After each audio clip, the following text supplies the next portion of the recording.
रुक्मिणी को ले गए। लेकिन रुक्मिणी के भावों को वे समझना चाहते थे। और एक और बात थी कि रुक्मिणी जी दक्षिण नायिका है। दक्षिण नायिका का अनुकूल बिल्कुल, वो कभी मान नहीं करती थी भगवान से, कभी रुठती नहीं थी।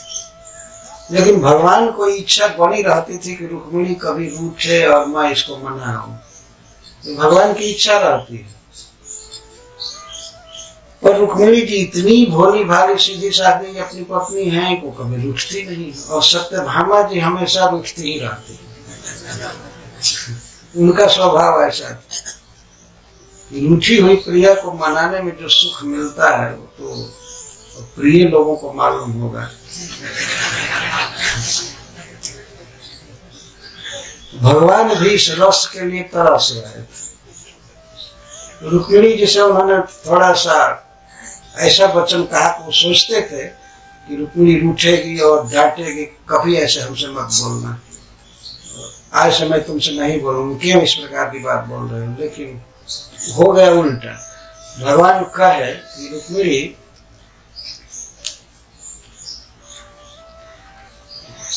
देखती हो मेरा क्या स्वरूप है, मैं कोई राजा नहीं हूं, मैं जरासंध के भय से अपनी जन्मभूमि छोड़कर भाग गया, मथुरा छोड़ दिया, तो हमारा अपना घर द्वार तक छोड़ दिया। सच पूछो तो हमारा कोई घर नहीं है, मतलब मेरे पास कोई धन नहीं है, मैं निर्धन व्यक्ति हूँ। कहीं भी मुझे समझ जमीन नहीं मिली, कहीं भी गुजारा नहीं हुआ, तो आकर के समुद्र में घर बनाकर रह रहा हूं। ये तो जानती हो ना। और मेरा यह भी स्वभाव है कि मैं स्त्री धन आदि में बिल्कुल आसक्त नहीं हूं। तुम्हारे जैसी ज्योति स्त्री के लिए ऐसा पति चाहिए जो तुम में आसक्त हो, स्त्री में आसक्त हो, उसकी मांगों को पूरा करे। कई तरह से स्त्री की मांग होती है, उसे अलंकार दे, घर दे, सब कुछ दे।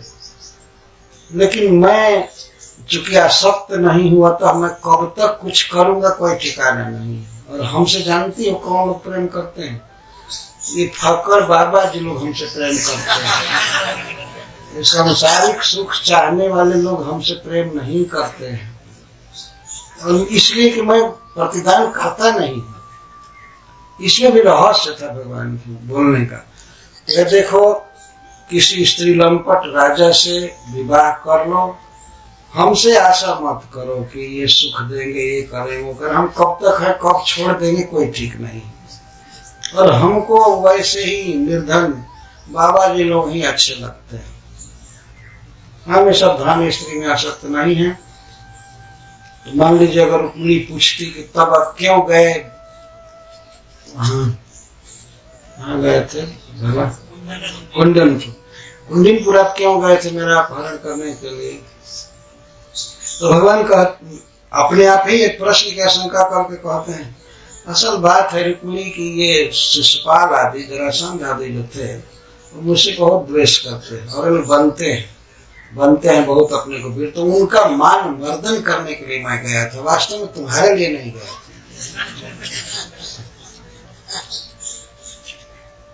और इसके पहले भगवान एक बात बोल दिए थे कि मैं बहुत डरपोक व्यक्ति हूँ। क्षत्रिय में यदि भय आ जाए तो क्षत्रिय किसी काम का नहीं होता है। तुमको मालूम है, सुनी होगी कि जरासंध के भय से मैं भाग चला था युद्ध छोड़कर। हम दोनों भाई भाग गए थे, मथुरा छोड़ दिए सदा के लिए। तो ऐसे डरपोक क्षत्रिय के साथ तुम विवाह करके बहुत घाटा में पड़ गई। और इसके बाद अगर रुक्मिणी ने कहा कि फिर तो आप जरासंध शिशुपाल आदि को हरा करके मेरा अपहरण किया, तो कहते हाँ वो लोग बहुत ज्यादा द्वेष करते थे, इसीलिए उनको नीचा दिखाने के लिए, उनको मान मर्दन करने के लिए मैं गया था। मैं कभी स्त्री में आसक्त व्यक्ति नहीं हूँ। ये तो भगवान सही ही बोल रहे हैं। वो तो आत्माराम शिरोमणि है, किसी स्त्री में क्या आसक्त होंगे। तो बहुत प्रवचन बड़ा किए, कहे कि देखो मैं इतना तो सोचता हूँ कि तुमने मुझे समर्पण किया, तुम मेरी पत्नी हो तो तुम्हारा जीवन अच्छा से गुजरना चाहिए। अतः मैं एक राय देता हूं तुमको कि तुम किसी श्रेष्ठ क्षत्रिय को, राजा को खुद सोच समझ करके अपना पति चुन लो, जो तुम्हारी इस लोक में और परलोक में कामना पूरी कर सके, जो तुम्हारे साथ प्रेम करे, तो उसको चुन लो। और चूंकि मेरी भी पत्नी रही हो, इसलिए विवाह में, रीमैरेज में मैं भी कुछ हेल्प कर दूंगा। रुक्मिणी जी तो शुरू से ही सुन करके बिल्कुल बेहोश हो रही थी, और चामर डुला रहे थे। भगवान का वचन पूरा होते होते उनको विश्वास हो गया कि प्रियतम हमें छोड़ देंगे। इतना सुनते ही, ये सोचते ही उनको गश्ती मार दे, मूर्छा आ गई, हाथ से चामर गिर गया और धड़ाम से गिर गई जमीन पर, और चूड़ी जो थी हाथ की वो जमीन पर गिर गई। मतलब हाथ इतना पतला हो गया क्षण भर में कि चूड़ी हाथ में नहीं रुकी रही, वो गिर गई, चामर गिर गया, और वो सुंदर शरीर वहीं पर गिर गया कालीन पर।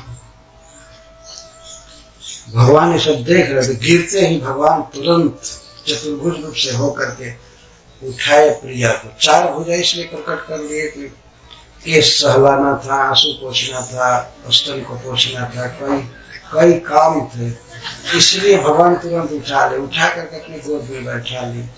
और रुक्मिणी जी को होश नहीं हो रहा था भगवान के वचन की आशंका से कि हमको छोड़ देंगे। तो रुक्मिणी जी बिल्कुल बेहोश थी। फिर भगवान ने पानी का छींटा दिया, केसों को सहलाया, आंख को पोंछा, स्तन को पोंछा अपने पीताम्बर से सब। और जब रुक्मिणी जी होश में हो गई, धीरे धीरे समझाने लगे, मैंने तो थोड़ी सी हंसी किया, तुम उसको सत्य मान। हमारे भाग्य में क्या लिखा है कुछ पता नहीं। मैं सोचा कि जब मैं ऐसा कहूंगा तो तुम अपने होठों से अपने दांतों से होठ दबाओगी और तिरछी टिकौन करके मुझे डांटोगी, और तुम तो घिर गई। हमको ये भी सुख सुलभ नहीं है कि मैं अपनी प्रिया को मना सकूं। हाय हाय, ऐसे भगवान ने समझाया कि मैं परिहास किया था, मैं हास किया था। और बाद में कहते हैं आखिर अपने ही लोगों से परिहास किया जाता है ना, मैं किससे मजाक करूं, मेरे कौन है, तुम ही मेरी हो ना। लेकिन तुम ऐसी भोली भाली औरत, क्या कहा, जो सुनते ही गिर गई। भगवान बोल रहे हैं। फिर कहते हैं प्रिय, मैं तुम्हारे प्रेम का बदला नहीं चुका सकता, मैं जानता हूं कि तुम मुझसे कितना प्रेम करती हो, मैं तुम्हें कभी नहीं त्यागूंगा, कभी नहीं त्यागूंगा। एक और करके आश्वासन दिए। रुक्मिणी जी को विश्वास हो गया कि वास्तव में ये मजाक कर रहे थे, और बिल्कुल प्रसन्न हो गई। पहले जैसे ही फिर सुंदर शरीर भरा पूरा हो गया।